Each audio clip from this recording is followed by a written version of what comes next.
If you're a fan of history, you've undoubtedly played the Assassin's Creed series, and if you haven't, then let me try and convince you. Even the title itself, Athena, the ancient Greek spelling of the word Athens, it's a minor detail, but it's that kind of love and passion that Ubisoft puts into all of their creations that really shows just how far they're willing to go to recreate an ancient world. From the very first shot, when we see a bireme pulling into the blue-green waters of the Aegean up to the port of Athens, you can feel the underlying logic of the world, the idea that it lives, it breathes, and is grounded in reality. From the amphora salesman, the guy painting them, to someone just chopping vegetables. It's weird to think that these day-to-day life aspects are so often missed in games, or if they're there, there's just one person, as opposed to a whole city. And then there's the art. Athens itself is a city of the arts. It was most famous for it during the ancient era, and its walls, which were used to hold back its enemy of Sparta. The city itself is decorated with owls, a reference to its patron god of Athena, and statues fill it to the brim. There's even a marble district represented in the game. It's similar to the Temple of Embalming from Assassin's Creed Origin, in that it shows you from conception, through creation, through painting, every step involved in the creation of these statues that we can still see today. And it's one of those weird things in history that we have forgotten just what they actually look like. You'll notice how richly painted this world is. It was vibrant. To the Greeks, an unpainted statue was ugly and incomplete. And Ubisoft's worlds aren't just clean palaces. They even make sure to try and include the grime, the workers, the people actually scraping out day-to-day existence, the slums, and even some degree of poverty. And that's something you don't see in fanciful representations of history very often. The entire idea behind these worlds is to keep them grounded, to make it feel like you're walking through something that existed 2.5 millennia ago. Now, that's not to say that the world is a perfect representation. You'll notice especially the statues seem a little large, but even this is done on purpose to give a sense of scale and grandeur to these civilizations.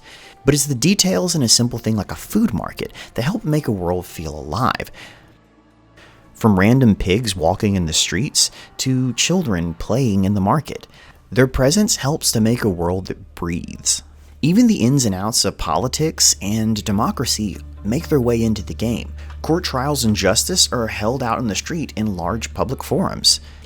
Even the minutiae of Greek religion and celebration are included, even representing the obscure PANATHEANIAC boat, which was moved through the city on a series of underground machines to celebrate Athens and the god Athena.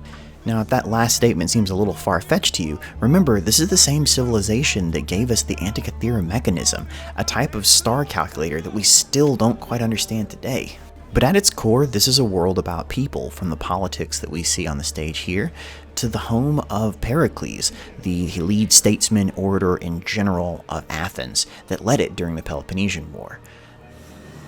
The different districts in the game show off the different levels of wealth, and you can see how the rich and powerful make sure to try and display their wealth for others to see, from mounted equestrian statues that seem to defy gravity, to rich villas.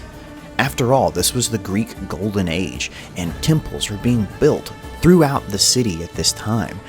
It's a testament to the historians and researchers employed by Ubisoft that they're trying to go out of their way to construct a city that actually existed in 390 BC, only including buildings that were being built or had been built. But of course, there are certain things that have been around for long enough that they're already known.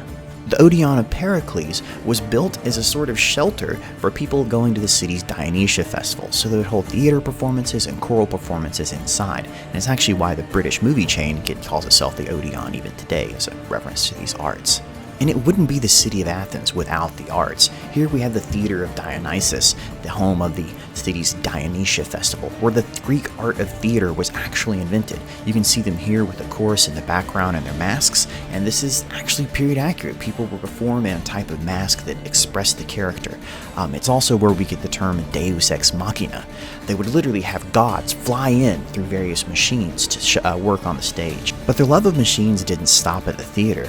The Greeks' fascinations with mechanisms and mechanizations actually also went inside of temples. You have steam-powered rockets that appear during this period, and automatically opening temple doors, as well as clever use of magnets, which create the illusion of floating gods. And at the root of its civilization, this is a land of the gods, from the great Athena statue at the top of the Acropolis, to the statues of Zeus as a bull, Diana, goddess of the hunt, and the Acropolis itself, literally a temple mount full of various temples to the gods. Zeus's statue is an eagle, and the eagle you'll be playing as in the game. It's no wonder that the Assassin's Creed series is going to Greece. It's actually just surprising it's taken this long to get there, because it's a world bursting at the seams with stories and history. But I hesitate to call the game historically accurate.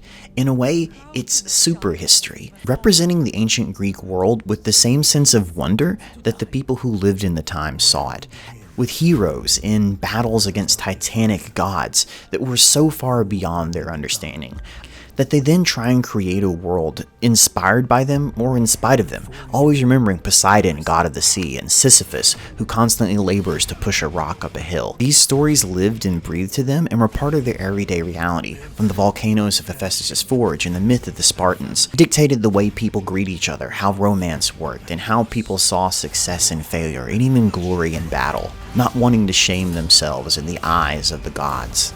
Sure, the action may be a little overblown, and the world itself far more rich and vibrant than the actual Greece of the period, and the statues obviously far larger, but it gives you a sense of wonder and magic that the Greeks themselves would have appreciated and known.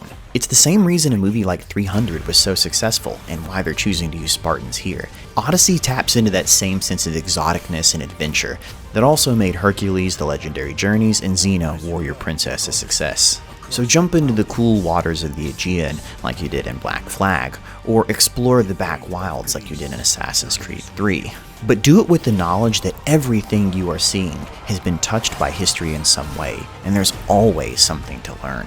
Because there's more to history than just something you read in books. Assassin's Creed Odyssey releases on October 5th, and if you're a fan of Greek myth and history like I am, or a newcomer to the subject, you're going to find a game chock full of myth and wonder, and I can definitely think of worse ways to spend 30 hours. So, thanks for watching, and I know what I'll be doing for the month of October.